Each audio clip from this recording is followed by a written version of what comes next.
Hello and welcome to the training fields at Franklin's Gardens, the home of Northampton Saints, as we take you on another journey behind the scenes at one of the Premiership's clubs and meet some of its amazing characters. Now, the Saints picked up a losing bonus point in a very narrow defeat to Gloucester at the weekend, and the Aviva Premiership is proving itself yet again to be one of the toughest leagues in the world. And with the Six Nations in full flow, the pressure on these guys is more intense than ever. Welcome to Guinness Behind the Badge.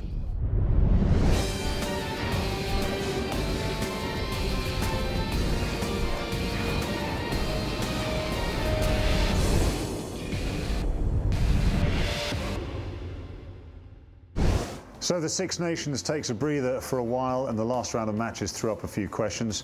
The biggest one, of course, being why don't the French have adequate pitch protection when the weather gets a bit cold? Owen Farrell still attracting the attention. Ice cool performance from him. An England team that is winning, but it's certainly not impressing. Next up, they face Wales. Now, the Welsh are going to be going for a triple crown, and everything is very happy in the land of the Red Dragon. Thank you, Northampton Saints, for leaving one of these props lying around. And why shouldn't it? They've got a big set of backs who are playing well. They've got a set of forwards who can last 80 minutes. If they could just sort out their line-out, they will be a devastating proposition. So that's the Six Nations. What about the Premiership? Well, a good weekend for the top two teams. Harlequins and Saracens both winning, and the two teams just below them, Northampton Saints and Leicester Tigers, both losing. The big story, though, is down at the bottom of the Premiership. Bath finally picking up a win against a Newcastle Falcons team who, although stay bottom of the Premiership, picked up a losing bonus point and are starting to show a bit of form under the new coaching of their new man, Gary Gold. Now, developing the game of rugby is, of course, vitally important, and the lifeblood of the game, certainly on the pitch, are the players. We need the very best people spotting the very best talent, and here at Northampton Saints, they have the very best in the business, Dusty Hare. When the game went professional, the clubs toyed with academies. It's almost as though they had to tick a box and say, yeah, this is something we do. But now the academies are vital, aren't they? Here at Northampton, we identify the boys roughly about 16 and put them on a conditioning programme. So by the time they're 18 and they come here into our academy at 18 full time, their conditioning is up to near enough up to speed to be able to train with the seniors. And what about these young boys when they're out there on the training pitches? We saw them training earlier that they've got a mix with the first team players. How do the first team players just beat them up? Do they pick on them, or are they fairly kind? Yeah, there's a lot of banter, and they're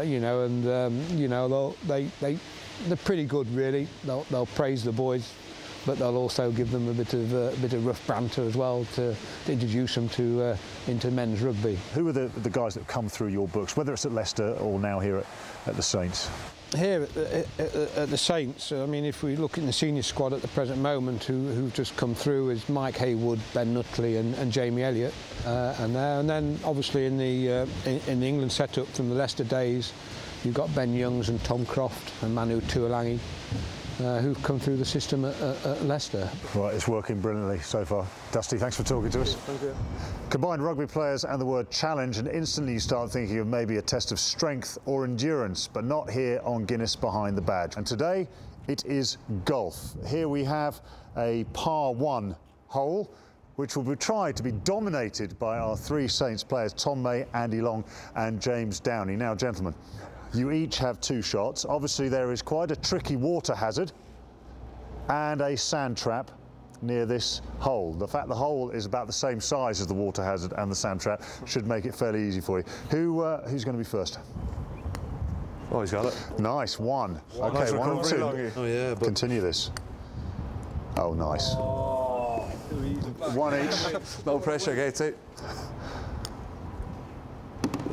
Okay, so that's tied all round. So what we need to do, we have another challenge inside, which, if you found this taxing, is going to be ridiculous. Gentlemen, I will explain what you need to do. You have a light bulb, an egg, and some salt. What you have to do is try and balance the egg on top of the light bulb. So you have a minute. So, gentlemen, prepare your eggs and start now. Does it have to sit for long? Oh, look at that. Will you look at that? 10 seconds. 10 seconds. Doesn't matter. 10 seconds is good. I think I've done it wrong. I think hang on there. He's trying to build a little sandcastle. Give us a hand, Gatesy. Lick the bowl, mate. Lick the bowl. Oh, salt. Well, there is more salt on you now than there is. Nice. Well, you've actually. No, I think we need to look at this. What you've actually done is smash the bottom of your egg. Cracked egg, the cracked egg. It's there. Cracked egg, done beautifully. You have done it again. Okay, well, we have a clear winner. Tom May is the winner. Tom, just to pass the time of day, what is it that you guys get together and do, either in the whole team or in little groups, just to pass the time? I think probably the most competitive thing is probably the ping pong table. There's a lot of broken bats knocking around in the team room, a few tempers flying. Longy's got a pretty short temper at table tennis. When they come back from international duty, are they? Do you have to sort of bring them down a peg or two, or are they fairly good? They're all fairly good, I think. Feel like the coaches help a little bit. I think they just give them a word. You know, it's a club environment, isn't it? But no, there's plenty of banter flying about, especially if they had a shocker or something at the weekend. You know, they can't get away from that, and boys bring them down to ground pretty quickly.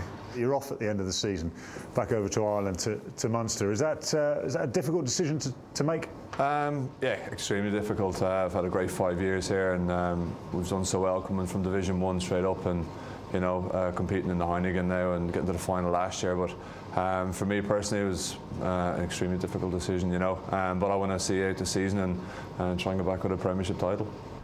Now, Northampton Saints is a club that prides itself on development, not just development of the club as a whole, but the development of the individual, which is why they've taken on board 10 apprentices to gain valuable business experience which will hold them in good stead when they go out into the big wide world and look for a job. And the man who is controlling all this and make sure they do what they're told is Roland Winter. Roland, you are one of the community development officers here at the Saints. Tell us all about this. This isn't about playing apprentices. This is something entirely different, isn't it? Yeah, these guys, there's 10 of them, 8 boys, 2 girls. They've joined us for 26 weeks. They're here to obviously to gain the experience for a workplace to take them into something in 6 months' time.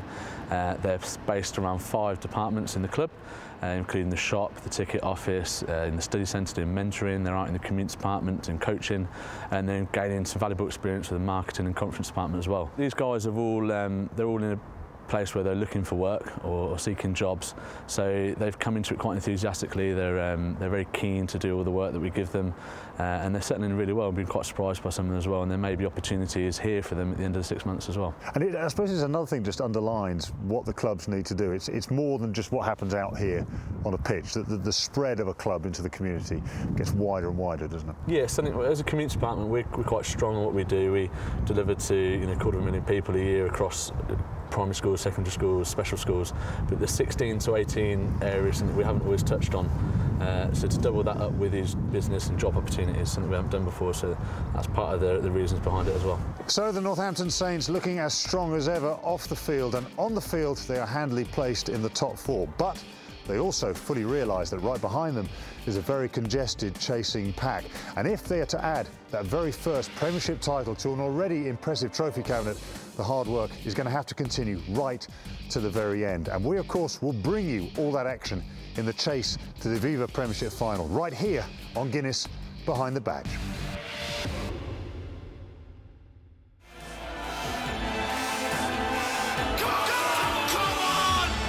Join the players and represent your nation at the Guinness Rugby Challenge. Guinness, official beer of the RBS Six Nations.